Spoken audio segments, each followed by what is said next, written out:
Good afternoon, everyone. With me today are Richard Muth, our Director of the Maryland Emergency Management Agency. Standing next to him in the General's uniform is General Adkins of Maryland National Guard. To my right is Beverly Swaim Staley, Secretary of Transportation, and to her right is Neil Peterson. Let me give you an update on this snow emergency. It's going to be a big snow.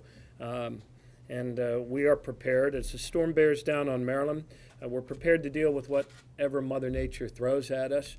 We've had some experience already this year, and this looks like it's going to be an even bigger event, I guess, than the last one if the predictions come through. Right now, as you probably know, the latest forecasts that we've seen indicate that Maryland could get anywhere from 20 to 30 inches of snow, and it appears from the track of this that it's bearing down right on the 95 corridor, and that's where we anticipate that the snowfall will be heaviest, namely where most of the population lives.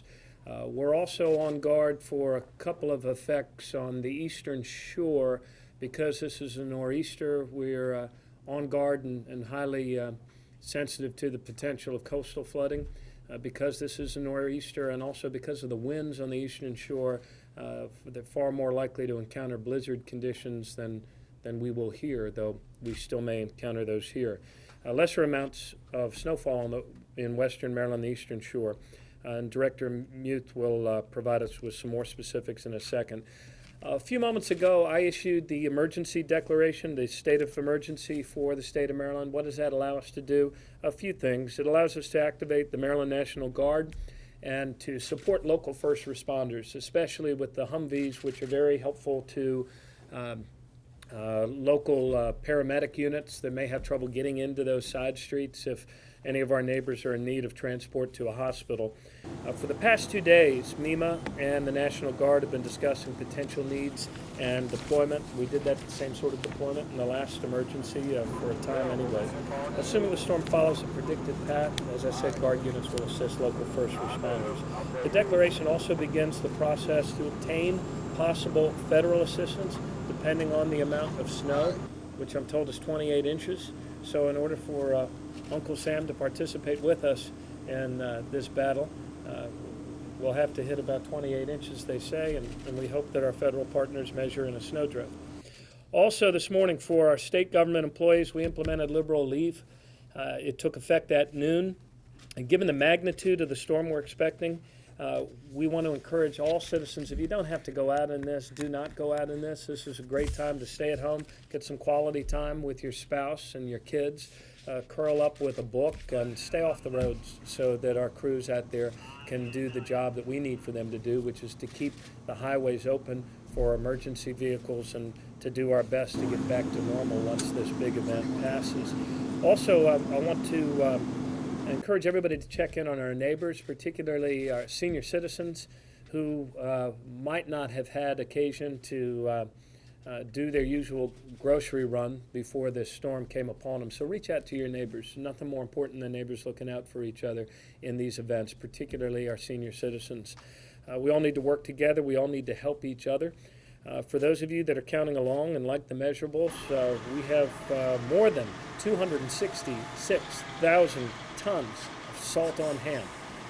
We have 2,400 pieces of equipment that are out there and on the road, some 2,700 personnel.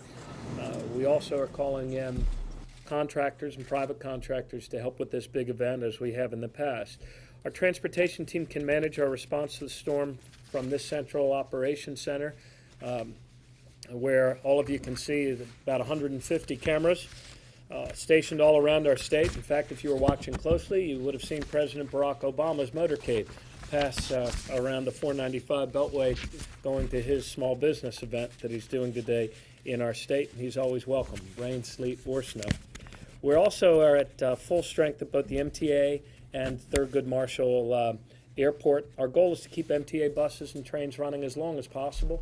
We probably kept them running a little too long last time, which ended up meaning that we had to deploy some assets to tow buses, so we'll keep an eye on that and try to improve upon that in this event. If secondary streets become impassable, we may have to divert buses excuse me, to snow emergency routes, and that's all part of the evolution of this event. During the overnight hours, when we do not run scheduled MTA service, MTA will keep several trains running that are called the snow trains, just to keep the tracks clear. At Thurgood Marshall Airport, we have 200 pieces of specialized snow removal equipment, more than 350 people that are prepared to work. And due to the magnitude of this storm, as you might imagine, some of the airlines have already discontinued for the time being service to our airport as well as other airports in Washington and also Philadelphia. So if you have travel plans, you need to check in with your airlines before you go to the airport. For updates on road conditions, all citizens can go to www.roads.maryland.gov, and citizens can see many of the same cameras that all of us are monitoring as we keep an eye on snowfall and icy conditions. For MTA transit updates, you can call the MTA Transit Information Center at 410-539-5000. Or if you prefer not to talk to a human being, you can log on to the website at www.mta.maryland.gov. And for BWI Thurgood Marshall flight information, again, we urge you to check with your individual airline. Thanks a lot. Thanks.